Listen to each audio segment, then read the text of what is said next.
बहुत समय पहले की बात है। आर्यावर्त नाम के एक विशाल राज्य पर राजा विक्रम का शासन था। राजा विक्रम अपनी बुद्धिमानी, साहस और न्यायप्रियता के लिए पूरे देश में प्रसिद्ध था। उनके राज्य में कोई भूखा नहीं सोता था, कोई अन्याय नहीं सहता था।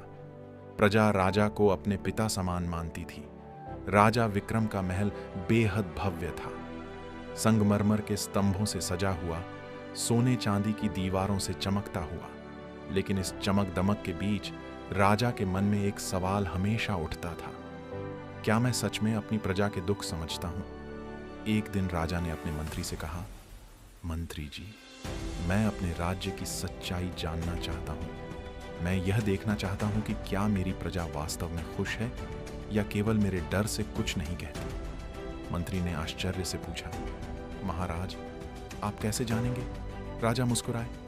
मैं साधारण वेश में प्रजा के बीच जाऊंगा, एक आम आदमी बनकर। अगली ही रात राजा ने एक साधारण किसान का भेष धारण किया और अकेले निकल पड़े। उन्होंने अपने राजमहल को पीछे छोड़ दिया और गांवों की ओर चल पड़े। रास्ते में उन्होंने देखा कि कुछ जगहों पर लोग मेहनत करते हैं पर फिर भी गरीब हैं। कहीं बच्चे भूखे हैं, कहीं कोई बीमार है, लेकिन इलाज नहीं मिला।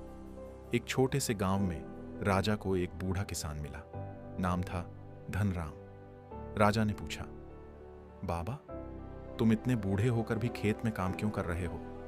तुम्हारे बेटे कहाँ हैं? धनराम ने गहरी सांस ली और कहा, बेटे तो हैं महाराज, लेकिन अपने परिवारों में व्यस्त हैं। मुझे उम्मीद नहीं कि कोई मेरी मदद करेगा, लेकिन अगर मैं काम नहीं करूंगा तो भूखा मर जाऊंगा। राजा के दिल को गहरी चोट लगी। उन्होंने मन ही मन कहा, मैंने सोचा था मेरे राज्य में कोई दुखी नहीं है, लेकिन यह तो मेरी भूल थी।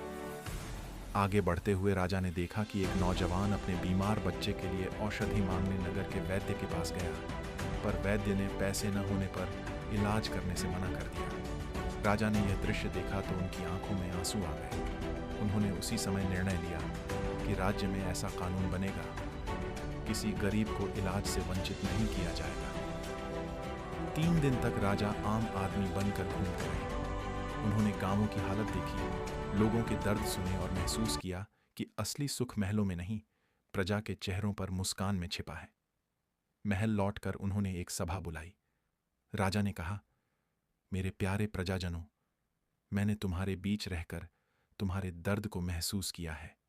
अब समय आ गया है कि हर गरीब, हर किसान और हर बीमार व्यक्ति को अपने राजा का सहारा महसूस हो। उन्होंने नए नियम बनाए। जो किसान मेहनत करे उसे राज्य से बीज और औजार मुफ्त दिए जाएंगे।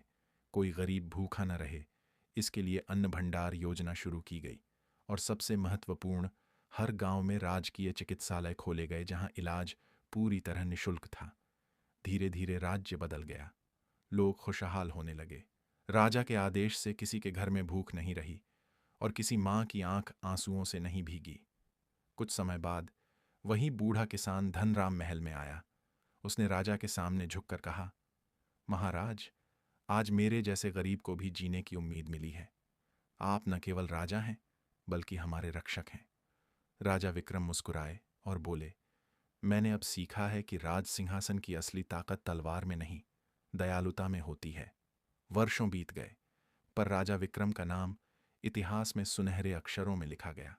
लोग कहा करते थे, वो राजा जिसने अपने महल से नहीं बल्कि अपने दिल से राज किया। सीख, सच्चा नेता वही होता है जो अपने लोगों के दर्द को समझे और उन्हें खुशहाल बनाने के लिए कदम उठाए। राजा विक्रम की तरह हमें भी अपने जीवन में दया, न्याय और इंसानियत को सर्वोच्च रखना चाहिए। दोस्तों, ऐसी वीडियो देखने के लिए माइंड हंटर स्पीच को सब्सक्राइब करें।